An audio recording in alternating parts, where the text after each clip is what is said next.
Hola gente de YouTube, hoy vamos a resetear un teléfono marca Motorola.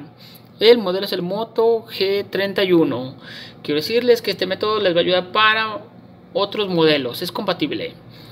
La palabra del resetear significa borrar todo tu teléfono, se va a borrar todo tu teléfono y enseguida pues obviamente se van a borrar tus archivos, ya que el teléfono va a quedar limpio como nuevo.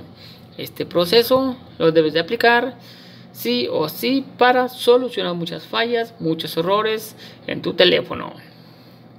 Quiero decirte que después de este proceso que vamos a hacer, también vas a ocupar tu cuenta de Google que le hayas vinculado a tu teléfono. Para hacer este proceso, gente, de resetear el teléfono pues debe estar apagado y vamos a presionar primero y sin soltar botón de bajar volumen. El teléfono debe estar apagado, gente. Enseguida vamos a presionar botón de encendido o power sin soltar. Cuando encienda soltamos ambos botones. Aparece este menú, mi gente. Con el botón de bajar volumen nos desplazamos a una opción que se llama Recovery Mode. Para entrar a esa opción presionamos botón de encendido.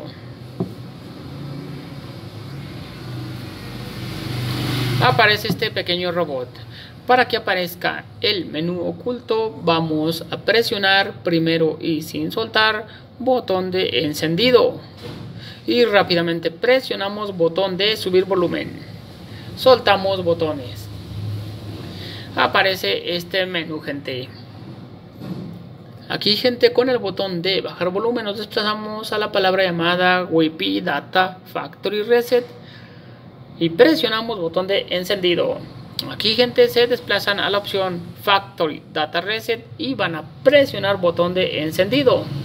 Yo en este caso no lo voy a hacer porque tengo unos archivos que no he sacado aún. En su caso el teléfono, pues ya cuando termine aparece nuevamente este menú. Para salir de aquí solamente presionen botón de encendido. Yo en este caso pues lo apago.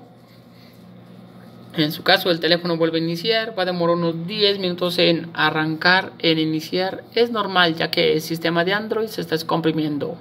Cuando finalmente inicie se va a mostrar el asistente de bienvenida o asistente de configuración.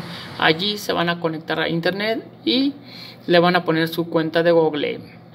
Si no saben cuál es la cuenta de Google, es el correo de Play Store que le pusieron a su teléfono. Bueno, gente, si de plano no recuerdan ese correo, no van a poder saltar el asistente. Y lo que tienen que hacer ahora es quitar la cuenta de Google, el cual es otro proceso muy distinto a este para eliminarla. Yo tengo muchos métodos en YouTube para quitar la cuenta de Google a teléfono Motorola. Si ustedes me piden ayuda, yo con gusto les comparto los métodos, pero obviamente también les pido suscribirse a mis canales. Bueno, gente, nos vemos y ánimo, no olviden suscribirse al canal.